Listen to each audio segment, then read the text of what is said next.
বক্তব্য শোনার পর এক ভদ্র মহিলা আমাকে হোয়াটসঅ্যাপে মেসেজ পাঠালেন। তিনি পশ্চিমা কোনো একটা ওয়ার্ল্ডের কোনো একটা দেশে থাকেন, পশ্চিমা ওয়ার্ল্ডের। তিনি আমাকে মেসেজ পাঠিয়ে বলেন, ভাই আপনার একটা বক্তব্যের অ্যাপ্রোচের কারণে আমার সর্বনাশ হয়ে গেছে। আমি তো কি সর্বনাশ করলাম? আবার বলতেছি, ভাই আপনি একটা বক্তব্যে বলেছেন আত্মীয় তিন প্রকার, first class, second class, third class. First ক্লাসের আত্মীয় হলো বাবার ব্লাড সম্পর্কিত আত্মীয়, দাদা, চাচা, ফুপু এরা। সেকেন্ড ক্লাসের আত্মীয় হলো মায়ের দিককার যারা আত্মীয়, মা, খালা, মামু তারা। আর থার্ড ক্লাসের আত্মীয় হলো শ্বশুরবাড়ির আত্মীয়।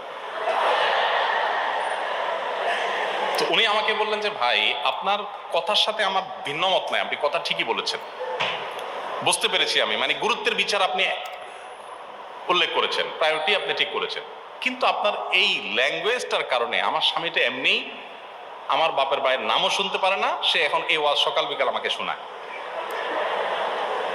তো আমি বললাম, খাইছি সর্বনাশ। বললাম, আপনার স্বামীর সাথে কথা বলার স্কোপ থাকলে আমাকে সুযোগ করে দেন, তাকে তো অন্তত বলে আমি আমার অপরাধ বোধটাকে অন্তত কমাই। তো সত্যি বলতে তালাকের এই ইস্যুগুলো